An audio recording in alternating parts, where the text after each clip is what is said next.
everybody. So this is going to be my first video in what I hope to start a series of. And I've been planning this for a while, but this quarantine thing is kind of giving me some reasons to get started a little quicker and with less planning. But something really came up to me yesterday that made me want to get into this. And it really had to do with the fact that a lot of us have been enjoying wonderful live concerts online from various musicians during this quarantine period. Yesterday I spent 25-30 minutes watching Richard Thompson perform live from his living room, and it was frankly just pretty awesome.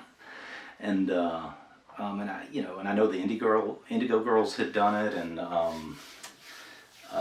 I believe Dropkick Murphys had right around the time of St. Patrick's Day, and it's kind of turning into a trend, which is really cool, and it really made me start thinking about how the arts are playing a very kind of critical role right now to keep us kind of from going crazy in this self-isolating period that we're in, and how important that is to us. I know it is to me, and I from what I read on social media from everyone I know, from all walks of opinions in society, everyone is really enjoying doing what they can to find things to do and to share with each other really cool stuff, whether it's a concert or games that we share with each other, or currently there's a trend right now where people are passing photography around of landscapes or beautiful things like that, just to make for a nicer, more pleasant social media space. And that really made me start thinking of something yesterday. It reminded me of a book that I read, or likely had read to me when I first got it. My mom signed me up for a reader's club, I guess when I was probably 6 years old, and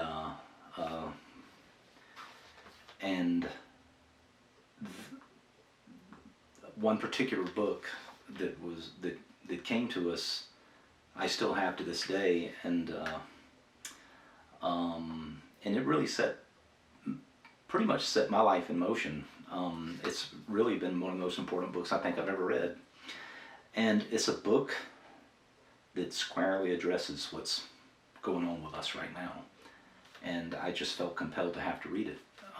So this is the book. The book is called Frederick, by Leo Lionni. Leo Lionni was an ad guy, actually. He was an art director like me that worked for a better part of his career as in ad agencies, just like I have done, and managed to finally become a children's book illustrator and writer. And this was his book, and it is the book that is written on my soul, so I'd like to share it with you. And in the name of all those out there, what I call the artists, the poets, and the madmen who are entertaining us during this crazy period of quarantine, this story should resonate very well. So let me cut straight to it and read this book.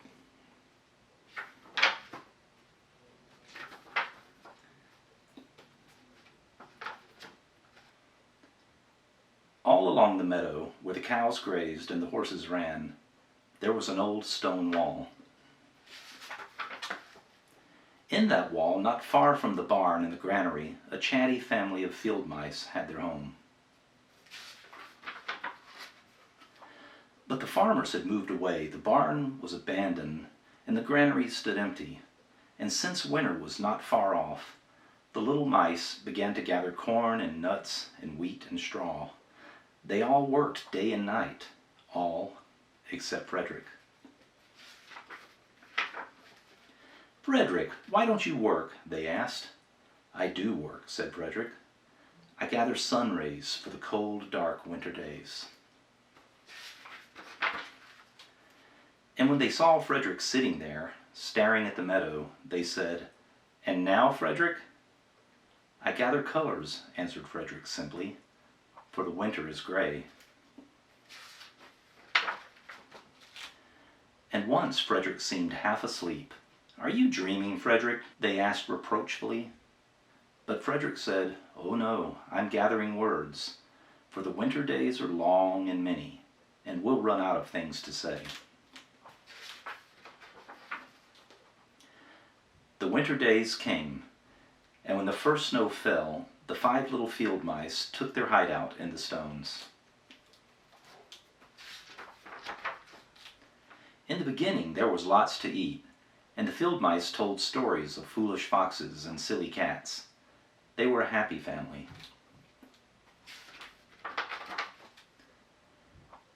But little by little, they had nibbled up most of the nuts and the berries. The straw was gone, and the corn was only a memory.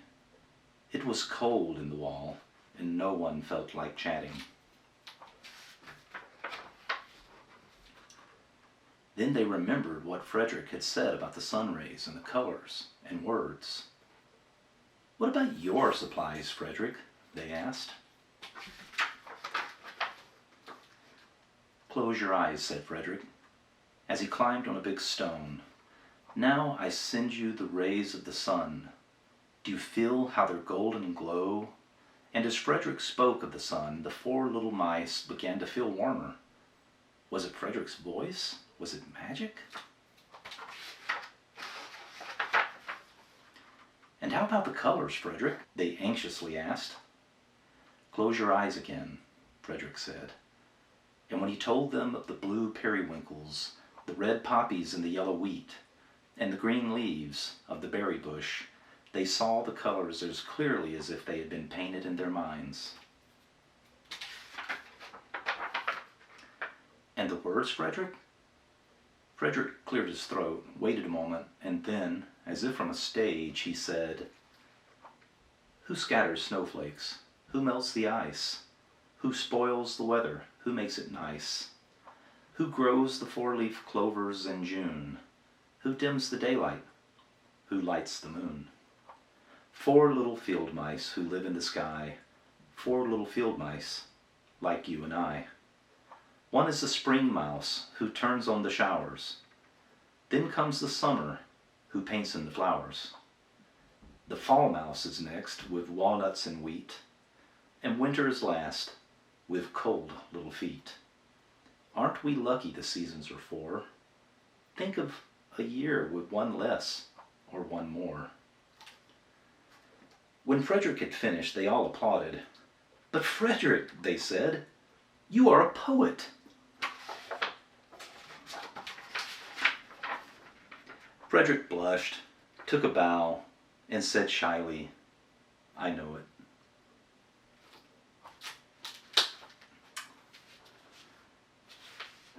That's Frederick by Leo Lionni. I hope that spoke to everyone. I hope it tells you something about how creativity can help us in times where it seems almost like nothing else can fill the gaps and the voids and all the frustration that we can feel when we're sitting here cut off. I know I do. I'm an extrovert, and this has been a pretty tricky game for me to play. So y'all stay safe, stay happy, be nice to each other, stay inside, and wash your hands. Good night, y'all.